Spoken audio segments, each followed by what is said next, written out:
Assalamualaikum warahmatullahi wabarakatuh. Om Swastiastu dan salam budaya. Seperti yang telah saya sampaikan pada video saya sebelumnya, maka pertemuan kali ini saya akan membicarakan mengenai huruf hidup dalam stenografi Grek. Baik, kita mulai belajar tentang huruf hidup dalam stenografi Grek.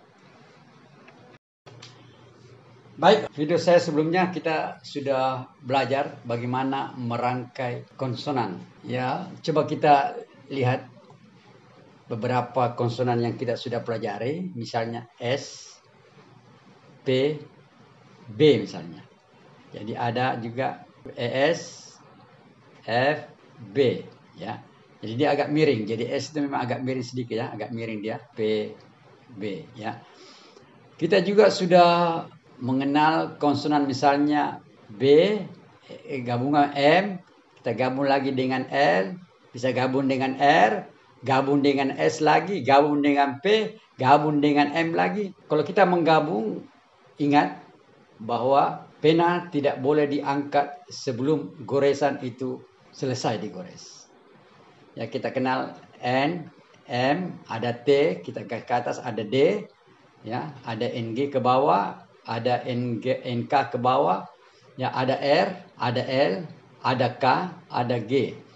Kalau Anda sudah mengenal dengan baik konsonan-konsonan ini dan sudah tahu arah kemana goresan itu dimulai, sebenarnya Anda sudah tiba pada tahap 30% mengenal stenografi Grek. Tinggal ditambah lagi sedikit demi sedikit menjadi 100%. Baik, untuk kali ini seperti yang saya janjikan, saya akan memberi materi tentang huruf hidup A. Sebenarnya A ini diambil dari goresan A kecil dalam tulisan biasa. Kalau A kecil dalam tulisan biasa, kita mungkin menulis begini dia. Oleh stenografi Grek, yang di depan ini dia hilangkan, dan yang belakang juga dia hilangkan. Jadi akhirnya huruf A itu adalah bulatan. Ditulis dari atas ke bawah. Ya, ditulis dari atas ke bawah. Sebenarnya goresan A ini boleh juga digores bukan dari atas ke bawah. Mungkin dari, misalnya kita ambil dari bawah ke atas. Kita kasih begini. Ataupun dari samping, baru kita kasih begini dia. Yang jelas bahwa goresan ini membentuk bundaran, tidak bundaran bola. Tidak bundaran bola seperti ini. Karena ini agak memperlambat goresan. Dia harus agak condong ke depan sedikit. A. Jadi A ini ya diambil dari A kecil kalau kita menulis dalam huruf Latin. Jadi A untuk kepentingan pertama ini, maka kita ambil A itu adalah goresan yang digores dari atas ke bawah cenderung. Tutup ya. Dia tidak boleh ada sedikit pun begini, ataupun begini, ataupun begini dia. Tidak. Dia harus selesai. Pas penuh. Pas penuh ya. Tidak bisa tak begini atau begini. Ya, dia harus penuh. Ya, jadi tertutup dia. Itu adalah goresan A. Jadi kalau kita ingin misalnya menggabungkan dia ya dengan satu konsonan huruf mati misalnya B, baru kita mau gabung dengan A, maka goresan itu akan berbunyi, bentuknya akan jadi begini. BA. Begitu juga kalau MA. A, maka goresan yang pertama digores M. Ingat dari mana arah menggoresnya? Mengarah ke depan M, tambah huruf A. Oke, itu huruf hidup A. Sekarang kita ke huruf hidup lainnya yaitu E dan I. Jadi kalau E besar begini, sebenarnya goresan E ini diambil juga dari goresan E huruf Latin yang huruf kecilnya. Misalnya E kan begini. Biasanya kita menulis. Ya, jadi yang ini dipotong. Tinggal yang ini.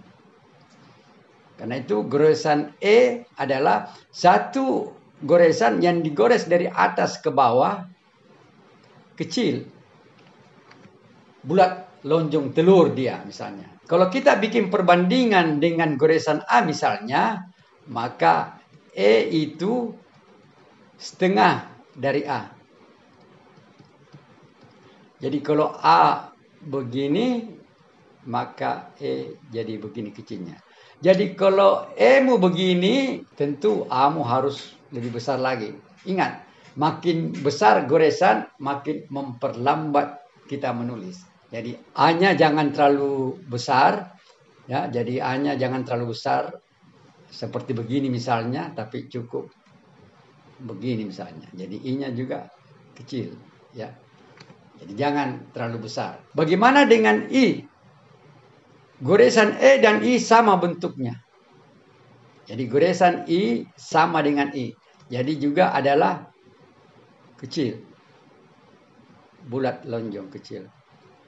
Ya, ingat, tidak bisa begini, tidak bisa begini, tapi harus begini. Jadi kalau kita misalnya menggabungkan atau merangkai B dengan I, maka akhirnya menjadi B I, B A. Jadi ingat, I A. Jadi goresan E sama dengan I, yaitu goresan bundar kecil, sedangkan goresan A, goresan yang bundar tapi lebih besar dari E atau I.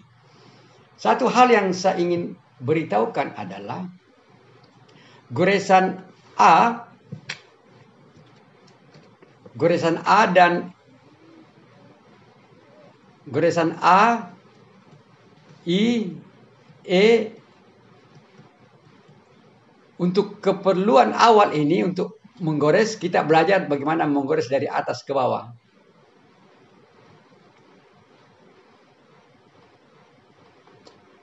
Tapi dalam menggabungkan dengan konsonan lain, huruf hidup ini, atau menggabungkan dengan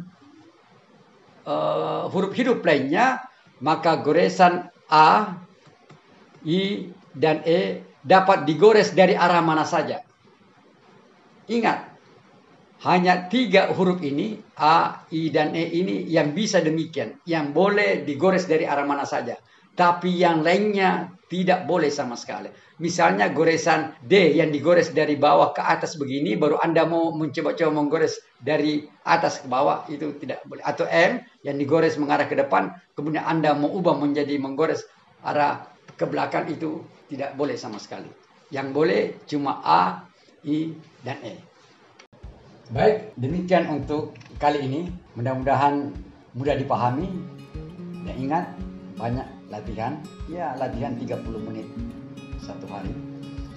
Untuk video berikutnya akan berisi tentang bagaimana merangkai antara huruf hidup dengan huruf mati, atau huruf mati dengan huruf hidup. Dengan demikian, maka Anda sudah dapat melatih tiap hari bagaimana penggabungan antara keduanya. Demikian, wabillahi taufiq wal hidayah. Assalamualaikum warahmatullahi wabarakatuh. Merdeka!